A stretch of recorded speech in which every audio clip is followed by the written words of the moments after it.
Hello, and thank you for attending this evening's presentation on interview strategies.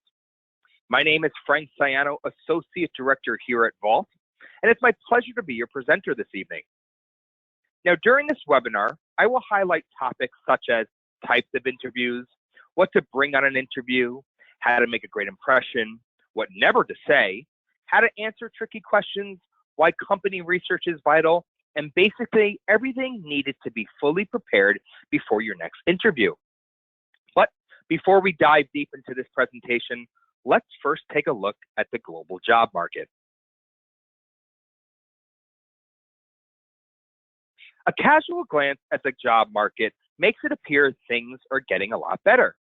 In the US, the unemployment rate was around 5.9% a year ago. Now it's hovering around 4.4%. But there's a dark side of this recovery. Millions of people are still unemployed or underemployed. And even though unemployment rates have steadily dropped, there are still other gauges of the global job market which reflect persistent weaknesses. This includes many people jobless for more than 6 months, millions working part-time who want full-time jobs, and weak pay growth. The global job market continues to change, and in turn, job seekers' interviewing strategies have to change as well. I highlighted the current global employment statistics since job seekers still believe getting a degree is all that was needed to find their dream job and career happiness, if that only was the case. Because in today's global economy, a degree along with successful networking, a little bit of luck, still leads to uncertainty about one's future. So how do we combat this ongoing issue? By placing more emphasis on preparing for the interview so job seekers, just like you all on this webinar, are able to reverse the current cycle and make the reality the expectation. For some of us on this webinar, it has been a while since your last interview. The purpose of an interview is for you to learn more about the position and the company.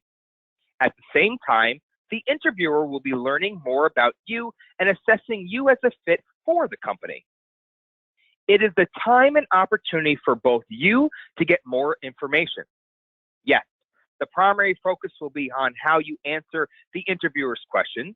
However, it's also a time for you to ask about the position, the company, and get a great sense of its culture. Also, take most interviews offered to you, unless you know for certain you are not interested in the job. As someone new to the job market, the more practice you get interviewing, the better off you'll be, and you may find the position and company is more appealing than you originally thought. You need to be prepared for all types and variety of situations, which can include one-on-one interviewing, facing several interviewers, or being a part of a group situation where many of you are being interviewed together. While there is no way to be prepared for every type of situation you may encounter, being as prepared as possible is a must. In your job search, you will likely encounter different types of interviews. Companies are using initial phone interviews more and more to screen out candidates early in the process. For example, saving time and resources. These are often followed by additional phone interviews and then face-to-face meetings. Those in-person interviews can involve as a single interviewer or maybe facing a panel of members of the management team. You need to understand each type of interview and be prepared before going on the process. Sometimes an interview, particularly an initial interview, will take place by phone for a variety of reasons. This can be a time-saving process for everyone involved. A downside, however, is that most of our communication today takes place non-verbally. This obviously presents a problem when interviewing over the phone. You can't see the other person's reaction, so you have to try to determine from conversations and tone of voice how you're coming across. Acting your most professional is absolute must with the telephone interview. Pay attention to your voice and try to make the best word choices possible. Avoid using excessive fillers such as or but as you speak throughout the interview process. Also note your tone and your inflection. Are you speaking with energy? Are you talking directly into the receiver? Do you have access to your notes about the company? And just as important, are you able to clear the room from any background noises? Noise of any sort does not make the best impression. An advantage of a phone interview is you get to keep your notes by your side. Have a list of topics you want to touch upon and a list of questions for the interviewer. Keep note during the conversation, but of course, avoid long lapses in conversation while you are speaking. It is okay to mention that you are taking notes, and that is often a good sign from the interviewer's perspective, but don't let your note-taking stall the interview.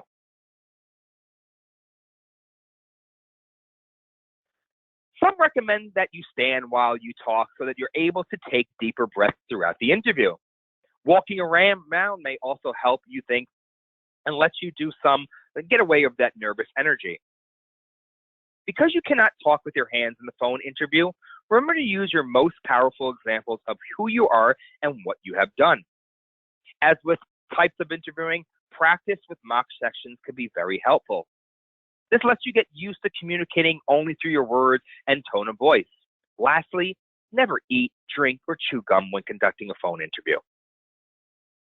While most phone interviews are scheduled, there will be times when an employer will catch you off guard. However, so keep notes, a notepad, and a list of questions for potential employees on hand to the extent possible. This way, if you do receive a call and it turns out it's a longer conversation than anticipated, you will always be prepared. And while it should be obvious, only provide phone numbers and contact times that are available. Providing your current phone number for work is unprofessional, as taking calls during work hours and looking for another job. If you receive a call on your cell phone, politely ask if you can return the call or make an arrangement for a longer conversation when you are on a break. How you treat your current employer is an indication of how you will treat any new employer, so take that in mind. Many of the interviews you will be involved with will be between you and one other person, at least initially. This can both work for you and possibly against you. This can be an advantage because you are with only one other person, which could help alleviate nerves. The flip side is that if you do not hit it off with that person, you do not have another interviewer whom you might be able to develop rapport with. But fear not. With some practice, you can really learn how to communicate with all types of people. This will help you not only in your interviewing, but in your subsequent career as well. The fact of life is that we all have to work with types of people. So try to build a rapport as early as possible with your interviewer, and it will help you the remainder of the interview go smoothly.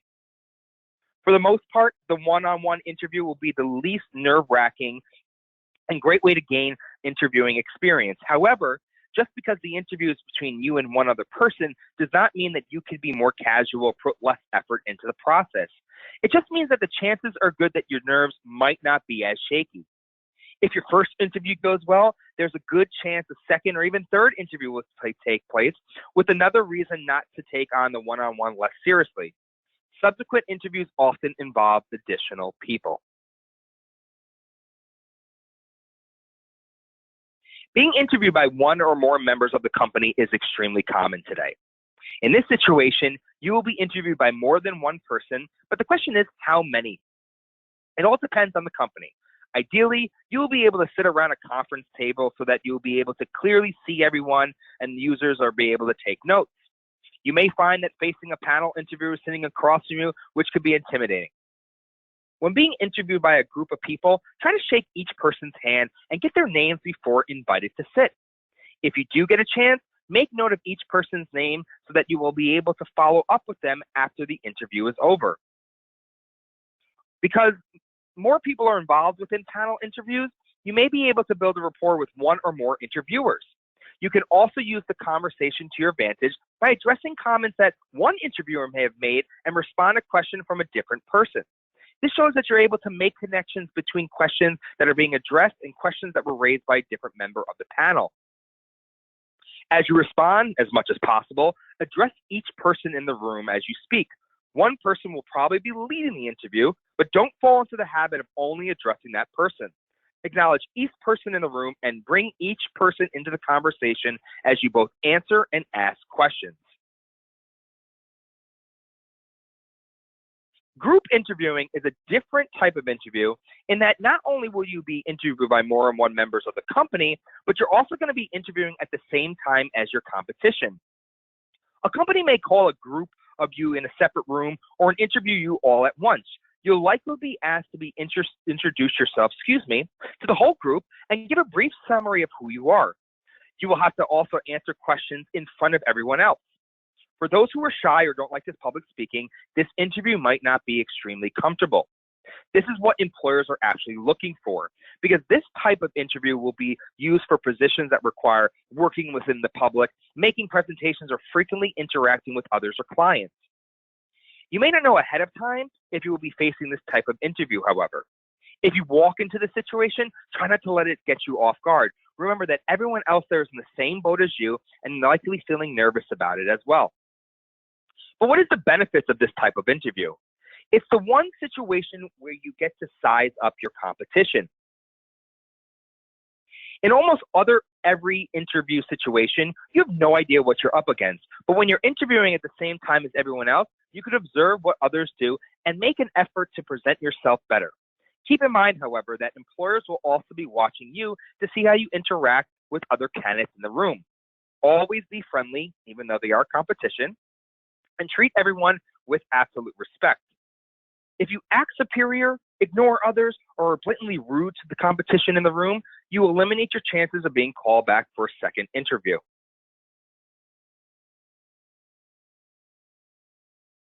We are now going to transition into items that you always want to bring within the interview. And especially needed if you're out of interview shape, then you might want to get a refresher on these pieces of information, so make sure to be attentive. There's nothing worse than arriving at an interview and realizing you forgot something essential. So we always say there's several must-haves you want to do in your next interview that can help maximize your chances of landing that offer. You should always arrive at the interview with several printed copies of your resume. You never know who might ask your resume, your interviewer, a member of HR, or even an employee who strikes up a conversation with you in the elevator. Your resume is a curated look at your professional experience and explains what you are and why you are a great candidate for the job, so you never want to be caught off guard without it. Even if you already sent your resume to the recruiter or the HR department at the organization you're interviewing in, already having a copy on hand is a great way to also follow along during the interview. There are many reasons it's a good idea to bring a pen and a notepad in an interview with you. Perhaps you are going to be asked by the interview for her business card and she doesn't have one. Well, having that pen and paper will allow you to jot down her email and address, and you could always send a thank you message thereafter. Or you meet with the HR department and you learn of important details about the role's benefits and that you want to have that ability to write them down. While you do always have the option to take notes on the phone or having a pen handy when it comes in the interview, it never hurts but having that as well. Because you never know what's going to happen if you do try to write down on your smartphone. Things could run out of time, it could end up charging, and you don't want that situation to occur.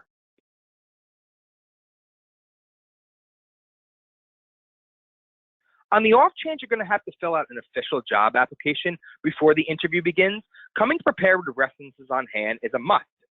Print out the names, the titles, the contact information of at least 3 references so you don't have to waste time looking them up and on your phone or once you actually arrive to the interview. If you bring these references, ideally you want to make sure that they're from past managers or colleagues of yours who could attest to your qualifications and work ethic and who will provide glowing reviews of you. Now, our research here at Vault shows that most of the time, first impressions are formed within a matter of seconds. Obviously, this doesn't give us much time to do or say anything to influence how we're perceived, and that's why it's so important to arrive on time, dress professionally, and look the part. Once you get past this initial step, the judgment, and actually spend some time interacting with someone, there are things that you could do to ensure you come off more positively. So based on all our available research, we're going to discuss some great ways to make a great first impression upon arriving at the interview.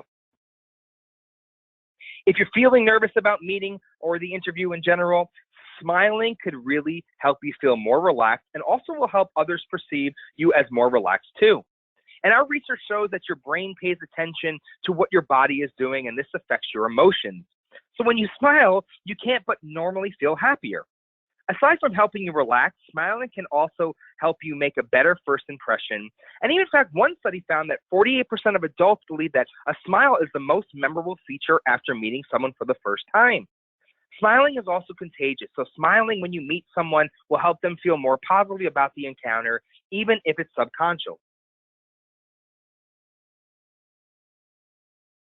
Although it's generally better to convey warmth and trustfulness than dominance when meeting someone first, if you're feeling nervous before an interview or meeting, strike some power poses beforehand can really boost your confidence and help you get past your initial discomfort. In the same way that smiling can help us feel happier and less nervous, research shows that standing tall, sitting up straight with your shoulders pulled back can trigger changes in your body's chemistry and make us feel more powerful.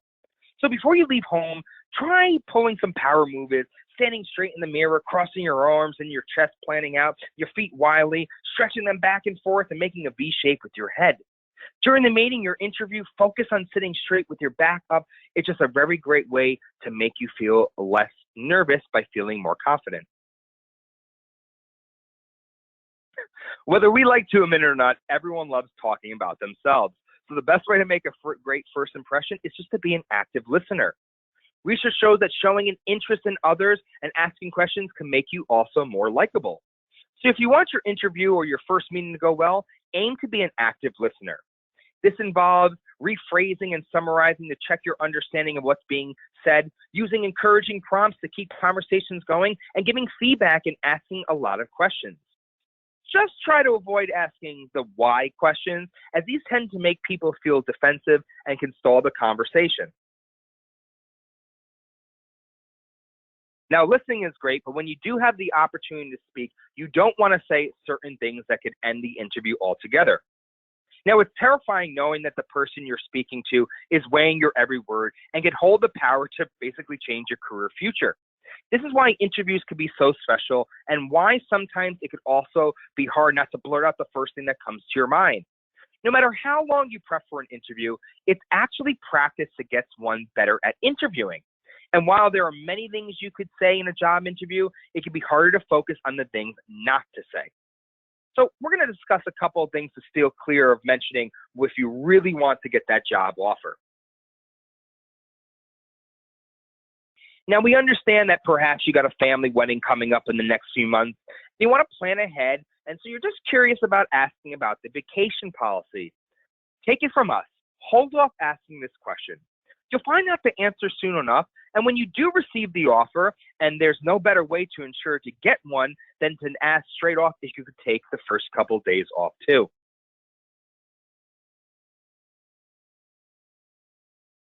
This is regarded as the dreaded question that comes up in every single interview, and it's a no-brainer that it's most likely going to come up in your next one. Therefore, you have been forewarned. Everyone has a workflow flaw, and answering "I'm a perfectionist" to this question is just not going to cut it. Think about when you felt like you struggled at your job, and it could be anything from time management to just organization of your own personal desk. Find the area you struggle in, and then come up with a solution as to how to combat this firsthand.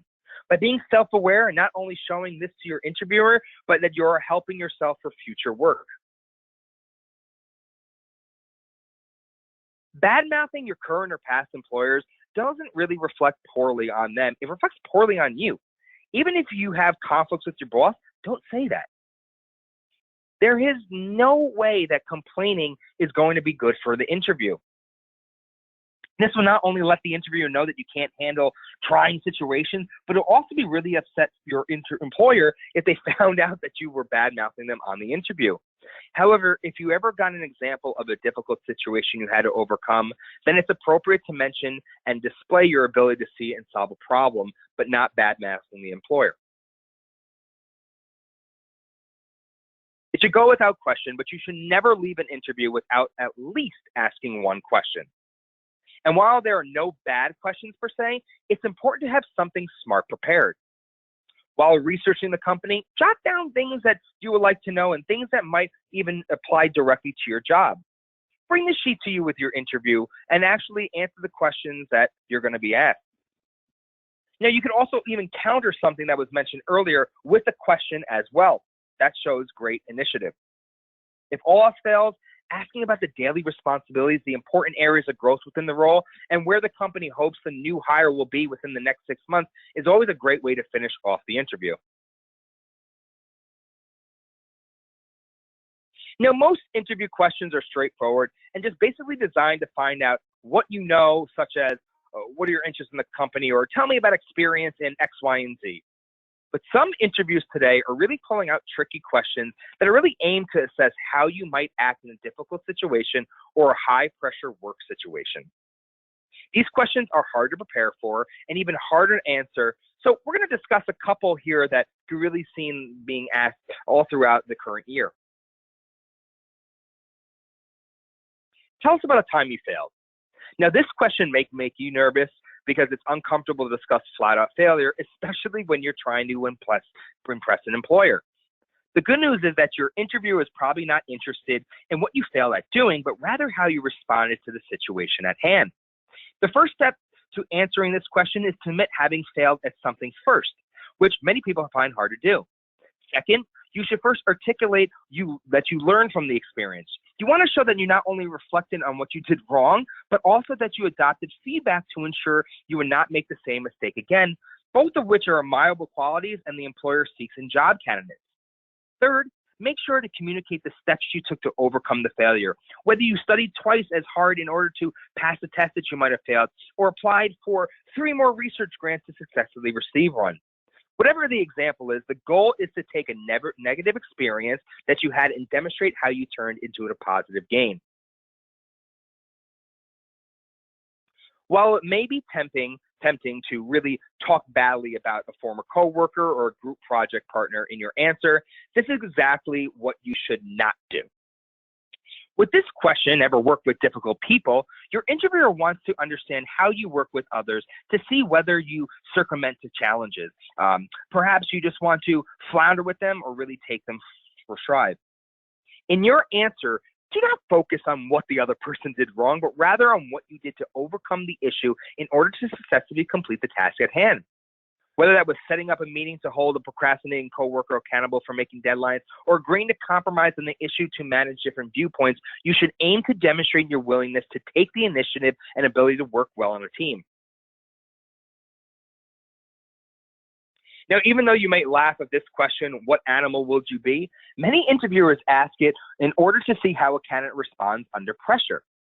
Now, the aim of this out-of-the-blue question like this is to see not exactly what animal you want to be, but to see if you could develop a creative answer on the spot or if you become flustered.